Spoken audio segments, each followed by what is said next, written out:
que a gente vai ver hoje o terceiro vídeo de uma releitura que eu estou fazendo do livro do Bert Hellinger, A Simetria Oculta do Amor. Então, o que a gente vai ver hoje?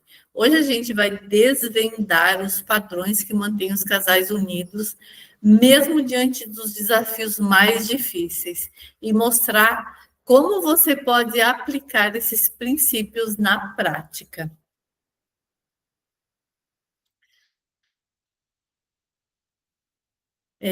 Eu coloquei o nome desse trabalho, dessa releitura de Além do Óbvio, como as forças ocultas moldam as nossas vidas.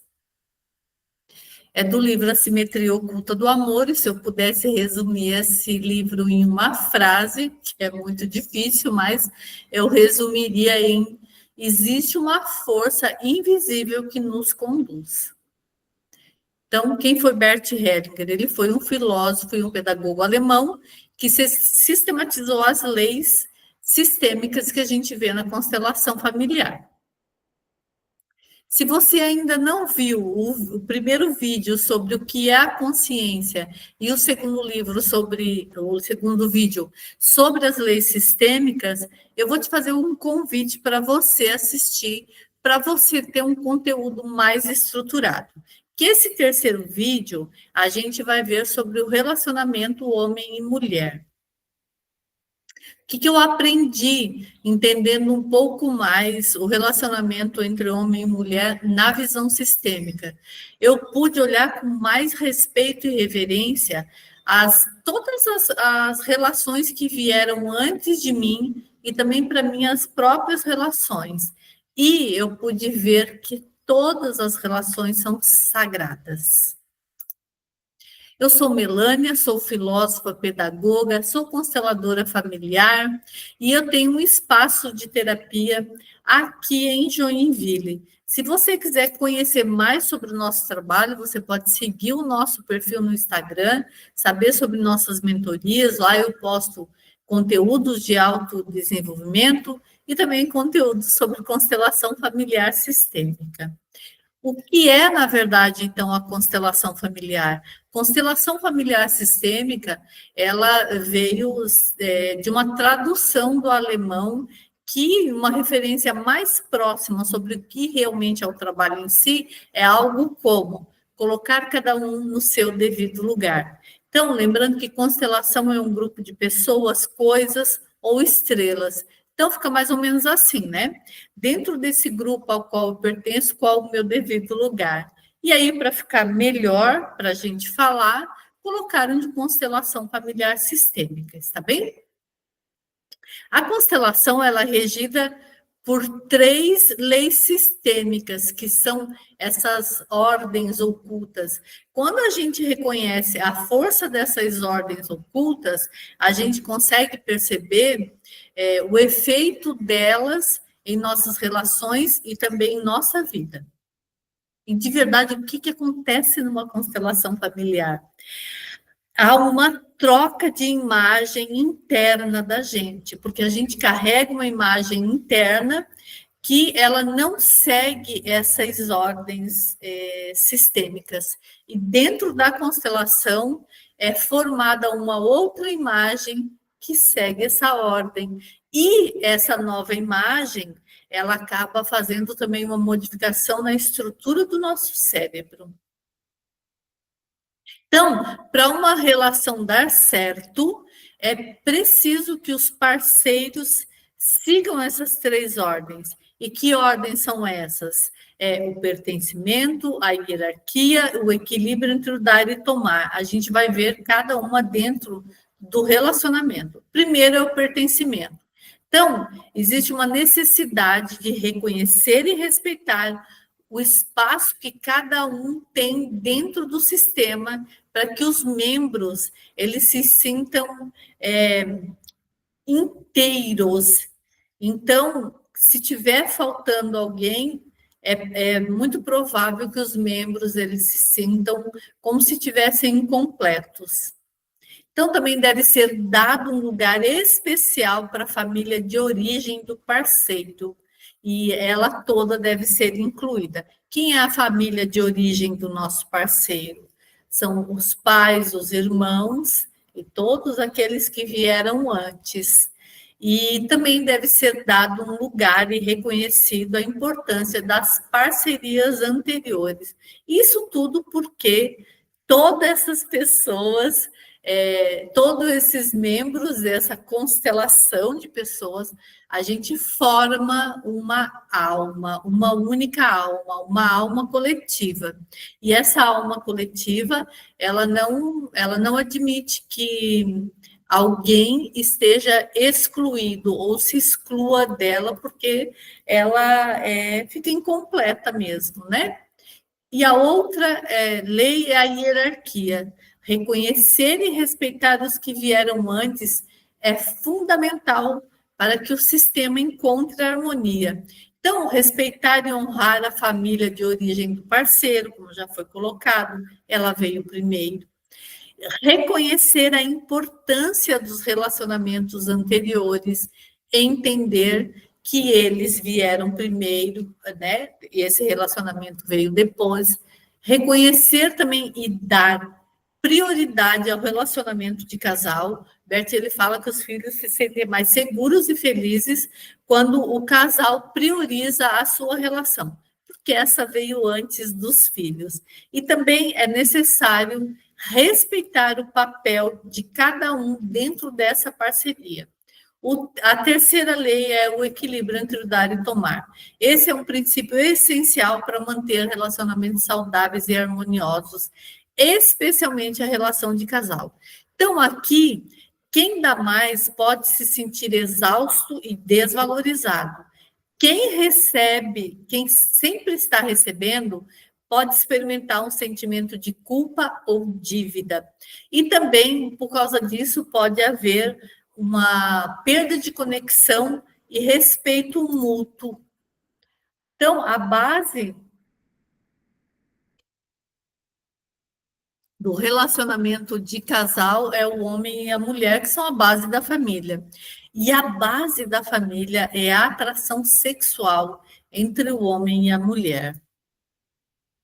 É necessário igualdade. O amor entre o casal exige que ambos os parceiros estejam igualmente presentes e sejam igualmente importantes no relacionamento. Se nós estamos procurando alguém para cuidar das nossas necessidades, estamos, na verdade, procurando a nossa mãe. O maior ato humano possível é o ato sexual. Bert fala que não existe nenhuma outra ação que está mais em harmonia com a ordem e a riqueza da vida, que expressa melhor a nossa participação na totalidade do mundo ou traz consigo um prazer tão intenso. E eu trago um pedaço de um poema dele que eu acho magnífico, que é assim, ó: o espírito tem a vontade, a carne é sabedoria. A sexualidade evidencia o primado da carne sobre o espírito, bem como a sabedoria da carne. O espírito tem a vontade, a carne é sabedoria. O desejo está mais perto do coração da vida, é mais obediente, é mais resistente, o espírito é a vontade, mas a carne é a sabedoria. Eu trago também aqui a carta do Mahalila. O Mahalila é um jogo de autoconhecimento hindu que a gente faz aqui como ferramenta nas nossas mentorias. Se você quiser saber mais, depois você pode acessar as nossas redes sociais para saber sobre os nossos trabalhos de mentoria. Essa carta do Mahalila, ela fala sobre a importância de a gente conhecer e validar as nossas necessidades, as necessidades do nosso corpo. Então, vem bastante de encontro com esse poema do Bert.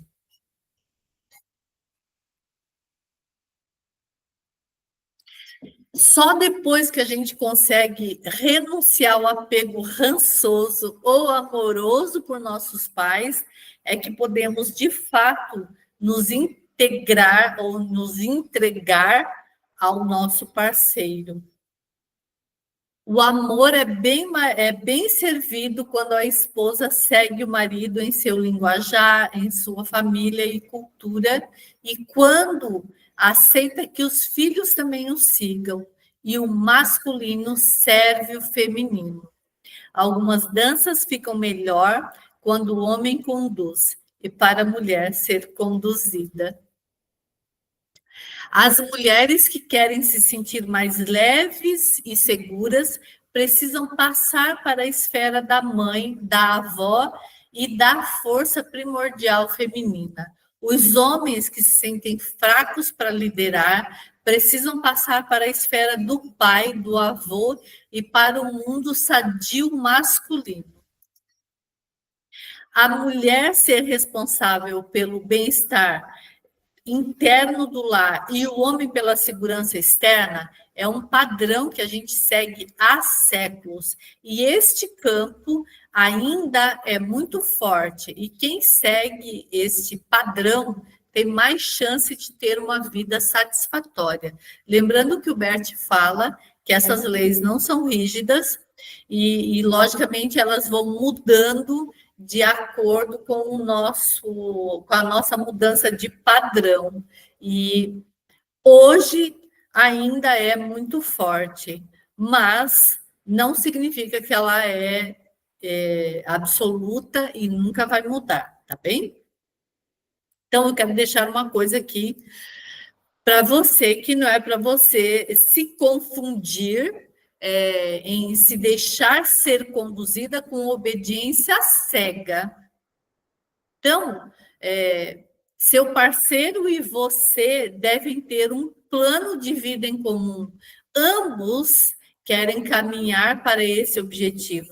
Você é conduzida sabendo tanto e querendo tanto o destino quanto o percurso até ele. Então, eu me deixo ser conduzida, mas não de forma cega.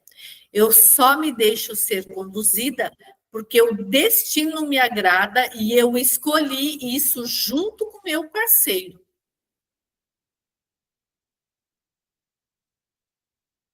Isso tudo é para a gente não confundir liderança com tirania. Liderança é outra coisa, é servir, é apontar o caminho, é fazer o caminho antes, né? Então, por isso, a importância do autodesenvolvimento para que o homem ele saiba conduzir essa família para um projeto comum e benéfico para todos.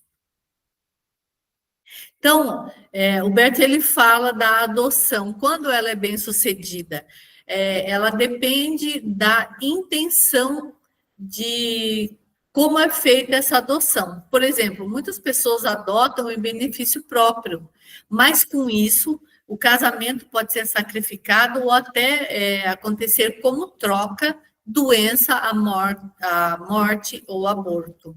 E também quando os pais adotivos eles querem agir como substituto dos pais verdadeiros, é comum que os filhos adotivos passem a odiá-los. Como diz o Bert, eu não inventei essas leis, eu não criei essas leis, eu as observei.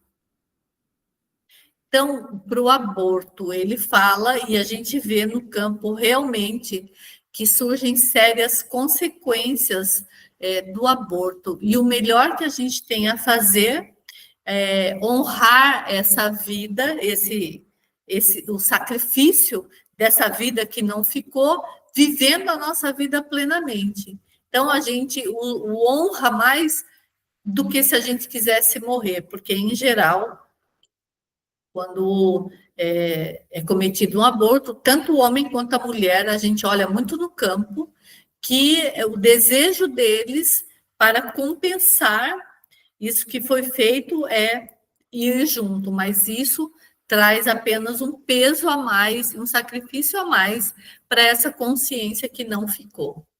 Então, a gente precisa ter expectativas mais modestas em relação a nossas parcerias, porque vazio de alma, ou desejo de ser salvo, pertence aos grandes mistérios da vida em uma dimensão espiritual. E exigir isso do parceiro acaba frustrando a relação. Por isso a importância também, né, da busca de propósito. Então ele fala que quando não temos filhos, a sensação de vazio e solidão se tornam maiores, mas não devemos utilizar o casamento para tentar aplacar esses sentimentos. A parceria deve ter objetivos bem claros para não fracassar. O casal também deve encontrar o amor e o sentido da vida. Aí ele coloca que existem mulheres que se sentem realizadas com muitos filhos, mas aquelas que não têm, ele não fala que não têm porque não puderam ou porque optaram, apenas as que não têm precisam recorrer a outras formas de obter satisfação, principalmente no trabalho. Então, a clareza do nosso propósito de vida, principalmente para quem não tem filhos, não é luxo, é necessidade. E essa é uma das nossas mentorias. Ele fala também sobre quem está atraindo pessoas que só querem brincadeira. Ele diz para a gente construir uma visão plena da nossa dignidade e a dimensão do poder da nossa feminilidade ou masculinidade, para que apareça alguém e nos faça uma proposta séria e apropriada. É uma dica aí para quem está procurando uma relação séria. Então, esse é o nosso conteúdo. Eu espero que você tenha gostado. Eu preciso te falar que eu deixei muita coisa polêmica para trás, mas se você quiser que eu traga essa parte polêmica, você me coloca ali nos comentários. Quero polêmica que eu vou trazer, então, para a gente, tá bem? Eu agradeço a todos, um abraço e até a próxima.